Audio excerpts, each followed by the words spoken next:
Entonces, en el mecanismo de la C, lo que ocurre es que en el hipotálamo la zona preóptica va a establecer la presencia del aumento de la osmolaridad plasmática. Esto va a estimular la activación del núcleo parabranquial lateral, y el resultado de ello va a ser que se activen los núcleos supraóptico y paraventricular, y a partir de ellos se produzca hormona antidiurética. La hormona antidiurética que se produce en el hipotálamo y se secreta en la neurohipófisis es la que va a actuar regulando la cantidad de agua, porque actúa sobre los túbulos colectores, y en el túbulo colector lo que hace es que se expresen acuaporinas. Los acuaporinas, como ustedes saben, son proteínas transportadoras de agua. Entonces el agua se reabsorbe de lo que es el ultrafiltrado de plasma que produce la orina. Entonces, ¿por qué se libera hormona antidiurética? Por aumento de la osmolaridad plasmática, por las mismas razones de la sed, por disminución del volumen sanguíneo, por disminución de la presión arterial, por la presencia de la angiotensina 2, por náuseas, hipoxia, dolor y estrés, por fármacos como anticolinérgicos, por la nicotina y los barbitúricos. Aquí nos habíamos quedado en la última clase porque habíamos hablado de cómo actuaba el alcohol, ¿no es cierto?, en el cuerpo. Y habíamos aprendido que lo que hace el alcohol es inhibir la hormona antidiurética, y si esta está inhibida, el resultado es que la orina se vuelve acuosa, o sea, aumenta el volumen urinario y este se vuelve acuoso. O sea, quiere decir muy parecido al agua. ¿Por qué? No hay hormona antidiurética, no hay reabsorción de agua, y el resultado de ello es pérdida de agua a través del orina. Eso es lo que pasa con el alcohol. Entonces, si sube la osmolaridad plasmática, entonces el resultado es un aumento de la secreción de la hormona antidiurética, como ven en la gráfica, y este aumento de la secreción de la hormona antidiurética hará que se reabsorba mayor cantidad de agua a nivel de los riñones. Entonces, otros estímulos que pueden hacer que se libere la hormona antidiurética tienen que ver con los vasoreceptores que tengo en el callado aórtico y en el globus carotídeo. Ellos actuarán sobre el centro vasomotor del bulbo raquídeo, y esto se conectará con los núcleos supraóptico y paraventricular para que se secrete hormona antidiurética. ¿Cuándo ocurre eso? Cuando disminuye la presión arterial. Entonces, la vida media de la hormona antidiurética más o menos son 20 minutos. La hormona antidiurética actúa sobre dos tipos de receptores que se llaman B1 y B2. El receptor B1 tiene dos subtipos que se llaman B1A y B1B. El B1A está en el músculo liso, y la actuación de la hormona antidiurética sobre el receptor B1A es la presencia de aumento de calcio intracelular y vasoconstricción. Y en el caso del B1B, que se encuentra en la adenohipófisis, lo que va a hacer es que las células corticotropas liberen adrenocorticotropina. La hormona adrenocorticotropina va a actuar sobre la zona reticular de la corteza suprarrenal para que libere cortisol. Y el cortisol va a hacer que suba el azúcar, ¿no? Aparte, por el otro lado, la actuación sobre los receptores B2 del túbulo colector va a hacer que aumente el AMP cíclico intracelular. El AMP cíclico va a actuar sobre el núcleo para que el núcleo exprese el RNA mensajero. El RNA mensajero se va a traducir en los ribosomas para producir proteínas, y estas proteínas son las acuaporinas que van a permitir la reabsorción de agua. La hormona antidiurética principalmente actúa sobre el túbulo colector, pero también puede actuar sobre el glomérulo y sobre el asa ascendente gruesa del asa de Henle. Entonces, sobre el glomérulo, lo que hace a través de su receptor B1A es causar vasoconstricción. Y esta vasoconstricción va a ocurrir tanto en la arteriola aferente como en la arteriola eferente. En segundo lugar, ¿no es cierto?, en la rama ascendente gruesa del asa de Henle, la hormona antidiurética hace que se active la bomba sodio-potasio 2-cloro ATPasa, que reabsorbe sodio-cloro, ¿cómo se llama?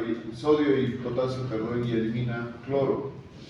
Y en tercer lugar, lo que, como habíamos dicho, la actuación de los receptores B2 a nivel del túbulo colector, vuelvo a repetir, hace que se incremente la AMP cíclico intracelular y esto hace que el núcleo produzca RNA mensajero que va al ribosoma y el ribosoma produce proteínas que se llaman aquaporinas, que hay muchos tipos de aquaporina, la más importante la aquaporina 2, que lo que hace es presentarse en la membrana apical del túbulo colector y permitir la reabsorción de agua.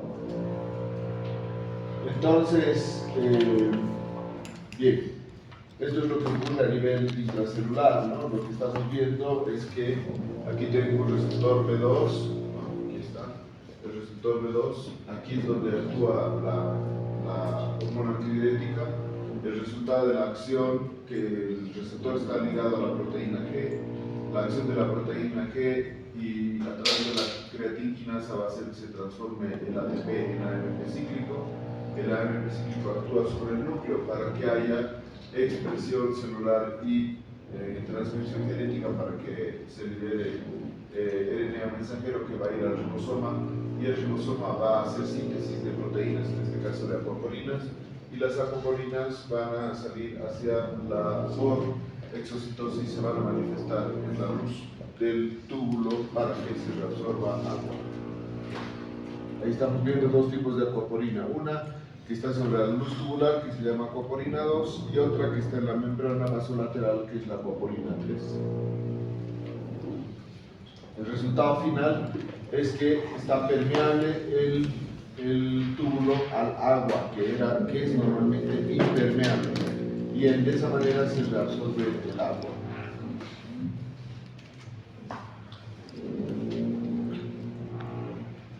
Entonces, la reabsorción de agua que ocurre en el túbulo colector, que estamos viendo aquí, depende de la acción de la hormona antidiurética. ¿Está bien? Veamos el camino del agua, ¿dónde se absorbe agua? Cuando se filtra ¿cómo se llama? El ultrafiltrado plasmático está viendo la osmolaridad, aquello que les he mostrado yo, está visto aquí. En la sangre, la osmolaridad de 300 miliosmoles, que es el promedio entre 280 y 310. Con 300 miliosmoles de promedio, entonces se filtra.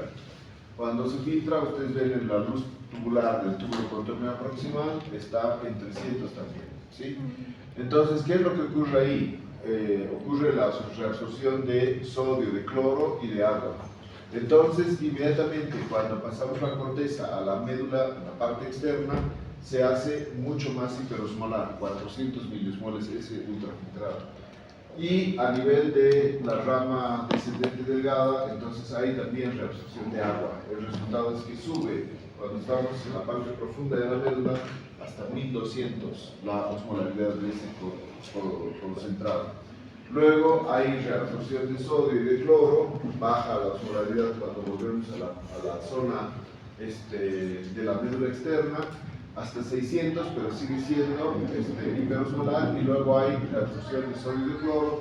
El resultado es que la forma final del ultrafiltrado de orina es hipotónico, tiene 200 miliosmoles, ¿no? Pues la osmolaridad normal 300, ahí la orina en 200. Entonces, ¿qué pasa en el túbulo contorneado distal? Actúa la aldosterona, el resultado es la reabsorción de sodio y también de agua, y vuelve a transformarse en isotónico. Y en el túbulo colector depende de cuánta agua necesite yo. Si yo necesito mucha agua, se reabsorbe mucha agua a nivel del túbulo colector y termina la orina hiperosmolar. Ese es el camino que sigue, o cómo se reabsorbe el agua y los sólidos a nivel de la nefrona. Entonces, eso hace que la orina o esté diluida cuando tiene mucha agua o esté concentrada cuando tiene poca agua. Y depende de estas estructuras que se denominan aquaporinas, ¿no? Entonces, Hay como 200 tipos de acuaporinas en todo el cuerpo y cada una tiene una importancia clínica diferente. Las dos importantes que hemos visto ahora son la acuaporina 2 y la acuaporina 3. Entonces, en la misma nefrona existen diferentes acuaporinas para ese agua que hemos visto. Por ejemplo, a nivel del glomérulo tengo acuaporina 6 y también eso está en el túbulo colector y en el túbulo proximal. Acuaporina 11, 1 y 8 en el túbulo contorneado proximal y la acuaporina 2 y 3 y 4 en el túbulo colector. Como ustedes ven en esa imagen, hay diferentes tipos de acuaporinas en diferentes regiones. Lo que hay que entender es que cada acuaporina tiene una permeabilidad diferente. Por ejemplo, la acuaporina 7, si nosotros cuantificáramos cuánto, digamos, por cada litro por cada molécula, digamos, de agua que recupera la acuaporina 7 o deja pasar la acuaporina 7, la acuaporina 8 recupera 8 moléculas. Entonces, hay algunas que son mucho más permeables para el agua que otras. ¿Está bien? Ahora, todo este camino del agua está acompañado, en el caso del riñón, de la urea. ¿Qué es la urea? La urea es el producto final del metabolismo de las proteínas. De la urea, ¿no es cierto? La urea se va a resultar el nitrógeno ureico sérico y la creatinina. O sea, el elemento inicial se llama urea. Entonces, la urea está presente en la orina y el 50% de todos los solutos que están en la orina es urea. Entonces, la urea se mueve a través de transportadores específicos de urea. Entonces, estos transportadores específicos de urea se llaman UTA, UTB. Cuando son isoformas de una proteína transportadora de urea y que están presentes en los túbulos renales, especialmente en la médula interna, y también pueden estar presentes en los vasos rectos, en las células endoteliales. Entonces, estos dos tipos de transportadores representan más o menos el 60% de todos los tipos de transportadores de urea. Entonces, la urea actúa o permite la presencia del mecanismo de contracorriente. Pasa que, como la orina, cuando llegó o atravesó el túbulo contorneado proximal y está en el asa Henle, es muy hipertónica, o sea, hiperosmolar, la osmolaridad es muy alta. Esta hiperosmolaridad lo que va a hacer es que en la rama ascendente, tanto en la parte delgada como en la parte gruesa, haya reabsorción de sodio, pero al mismo tiempo secreción de urea. Y esta secreción de urea, ¿no es cierto?, va a mantenerse o se va a quedar en el orina. De manera que cuando lleguemos al túbulo colector, entonces va a haber una reabsorción de agua y una eliminación de urea. De esa manera, la urea está presente en la orina en muy alta cantidad. Entonces, lo que yo tengo que entender es que mientras se reabsorbe el sodio y el cloro en toda la rama ascendente del túbulo colector y para mantener la osmolaridad de ese líquido se va secretando urea y ese fenómeno es constante de manera que el resultado final es la eliminación de la urea. Entonces,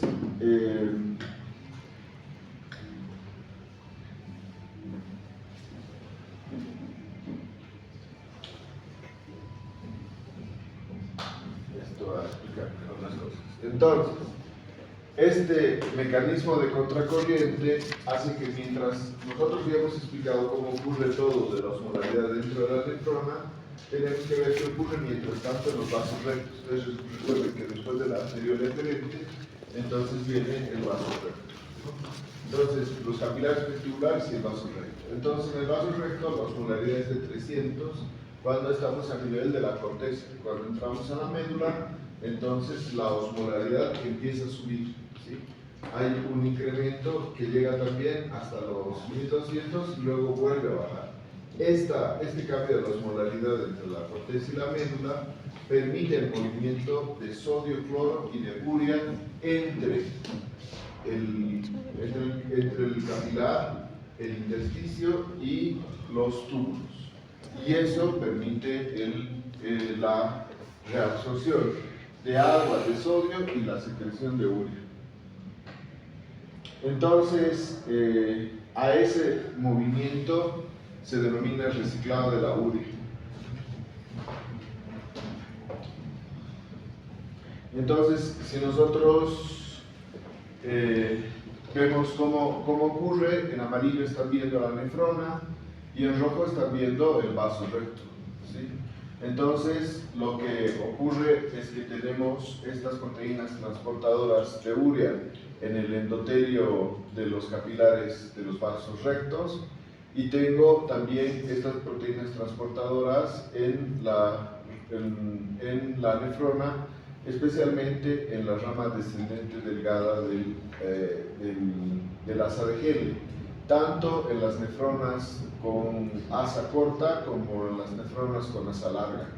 Y el resultado es que esas permiten la reabsorción de urea, y esta reabsorción de urea lo que nos va a permitir es mantener la osmolaridad del ultrafiltrado de plasma.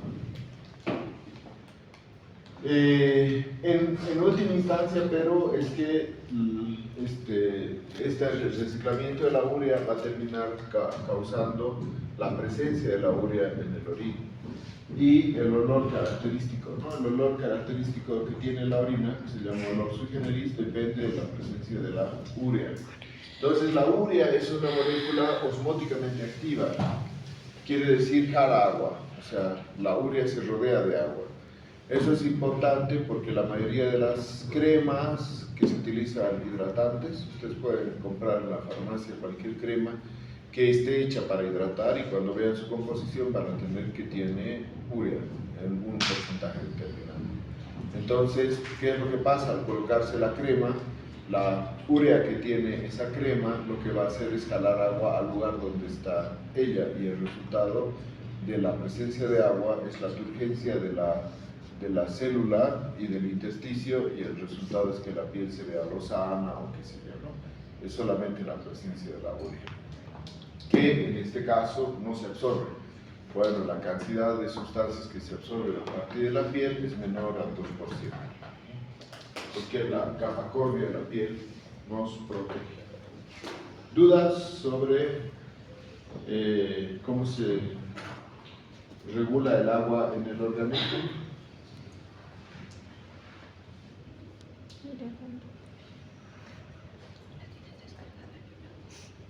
Digamos. Entonces,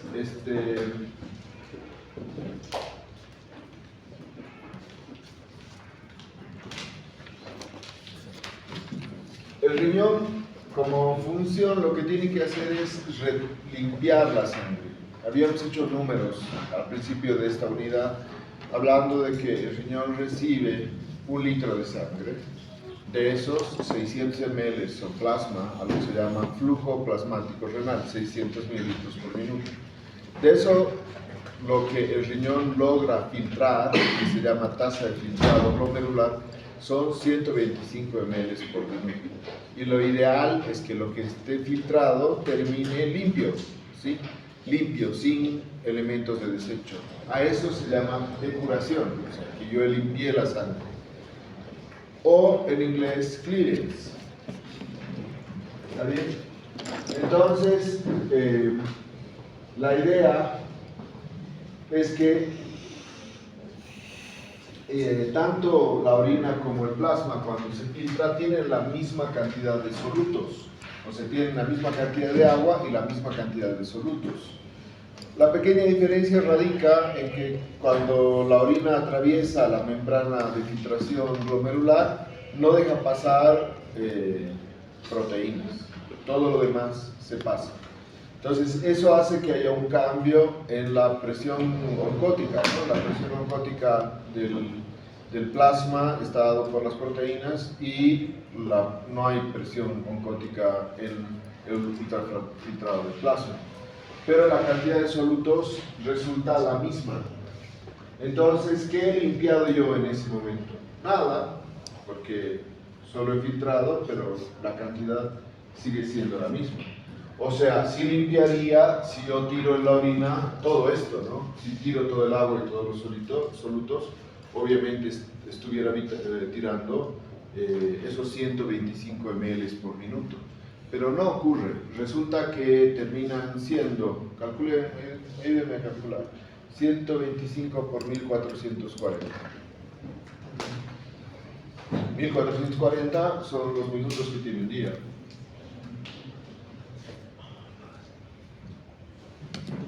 ¿Cuánto es? 180.000.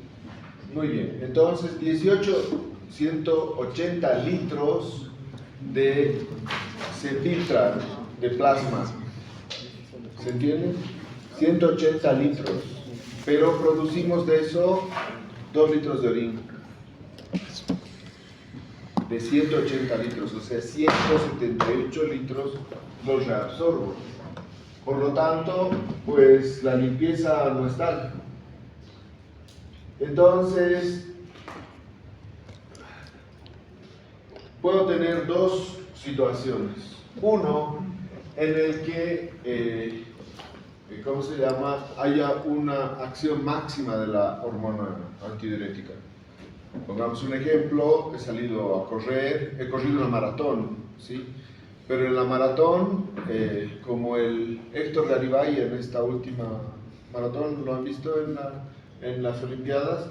Pues que no tenga equipo, o sea, tú veías correr a la gente, mexicanos, qué sé yo, franceses, alemanes, y cada cierto trecho, como 10 cuadras, digamos, había una bandera, unas banderas, y la gente se acercaba y les daban hielo, agua, todo les daban a los tipos, ¿no? Para que sigan corriendo.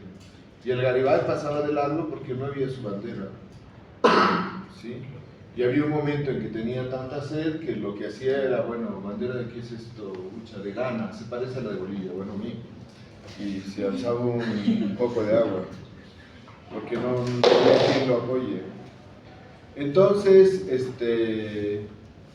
no se enoje, también me causa rabia, no se enoje, no tire sus cosas por lo que le ha pasado a Garibay. Entonces, pasa que si yo termino la maratón sin haber tomado mucho líquido, he perdido agua. ¿Cómo he perdido agua? Pues he producido orín. Como verán, el orín no es que nosotros producimos orín cada vez que vamos al baño, no.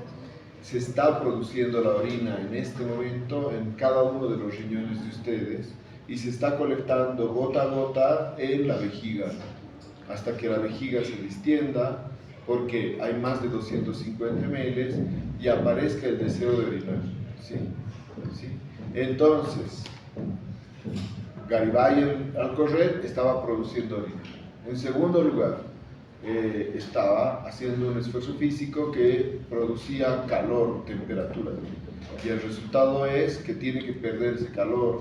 La energía mecánica se transforma en energía térmica y la energía térmica se tiene que disipar. Para eso hago vasodilatación y la secreción de sudor. Y el sudor sobre la piel, para que se evapore y se vaya el calor, me hace perder agua.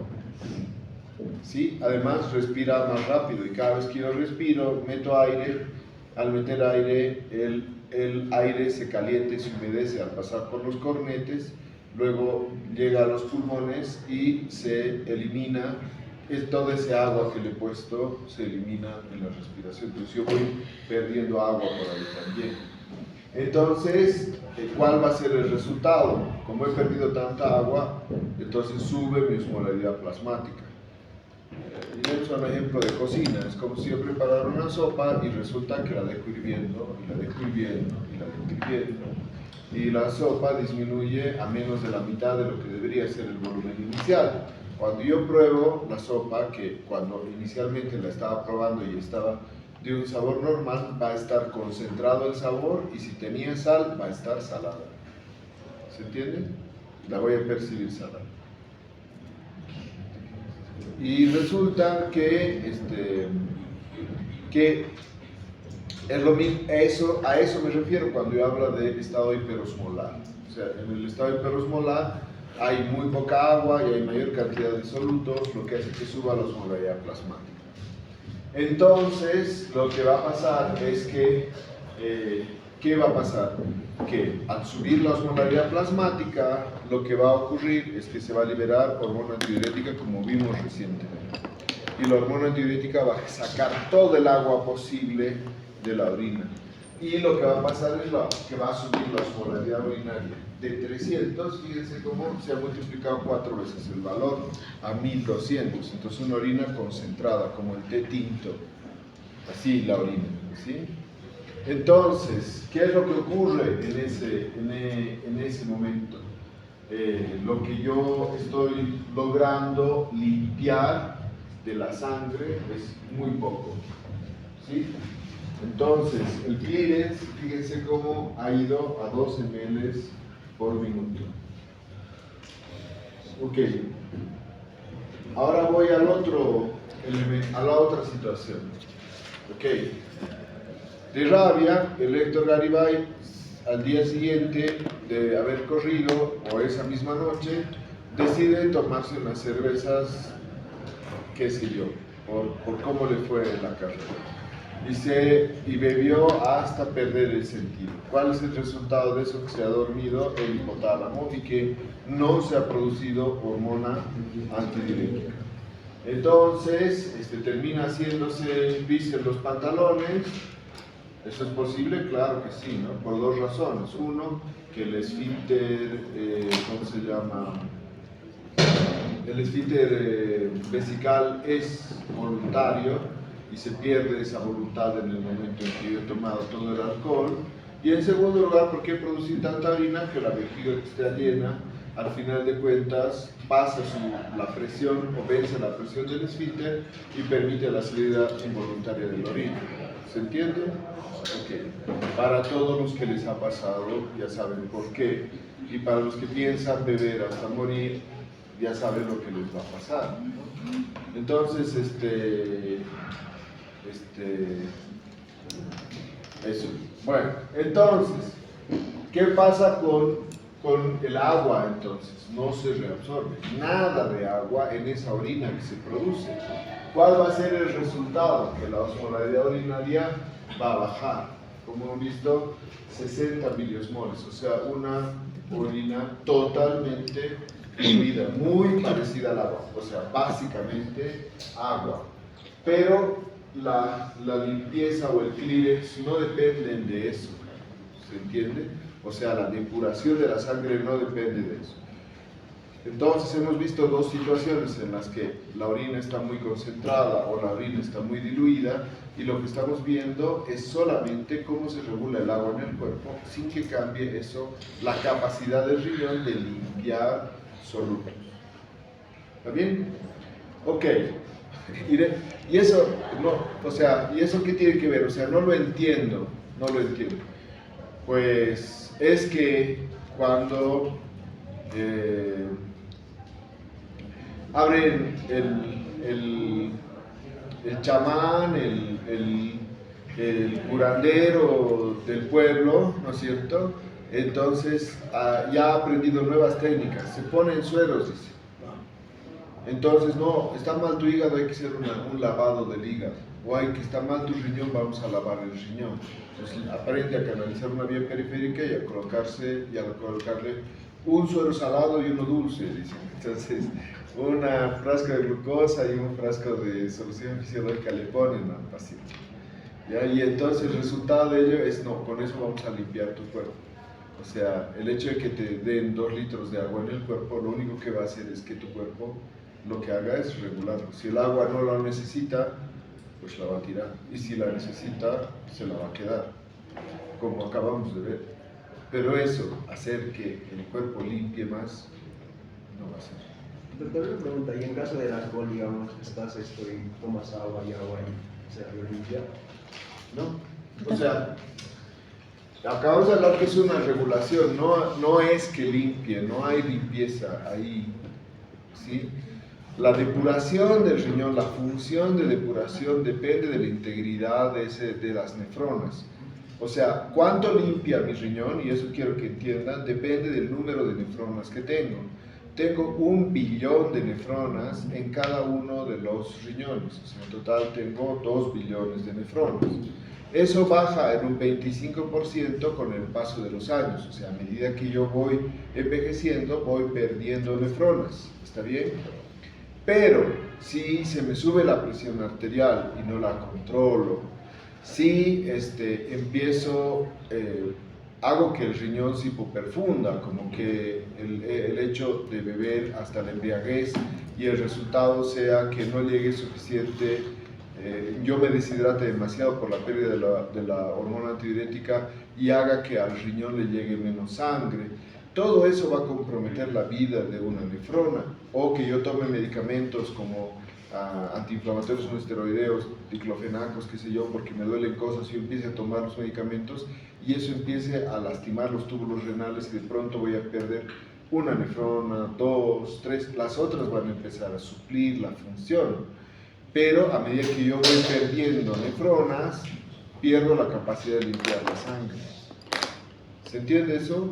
No depende de cuánto líquido tomo. Doctor, entonces es un mito cuando dicen, o sea, tomas un medicamento, tómalo con harta agua para que no te haga daño. No pasa nada. Sí, no. No. El agua, la cantidad de agua la tienes que, o sea, han ido cambiando cosas. Yo quiero que ustedes tengan en su cabeza que las cosas han cambiado de manera que ya no vivimos en un mundo fisiológico en el que vivimos en correlación con la naturaleza, ¿sí? Un ejemplo es el hecho del dormir. ¿Cómo era dormir? O sea, si entraba el sol, no había cómo iluminar nada, entonces el ser humano se metía a dormir.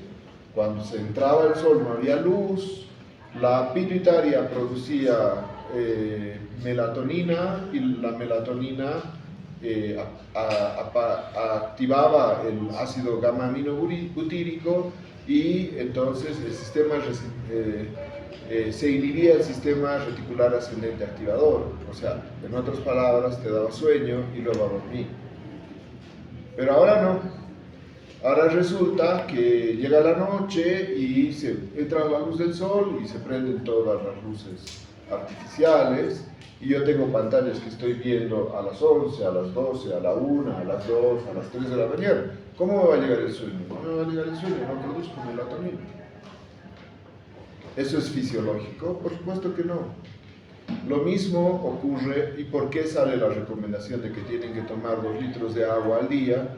Es porque la gente en medio del correteo ya no bebe agua.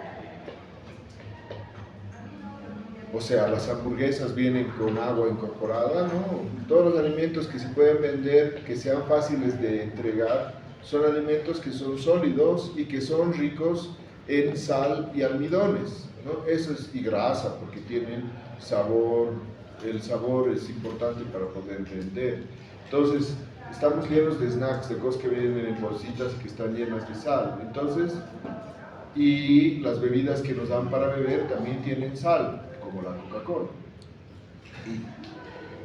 La Coca-Cola tiene sal, entonces si yo tomo Coca-Cola, si tengo sal, como ven en la fórmula, el sodio es el principal componente de la osmolaridad plasmática.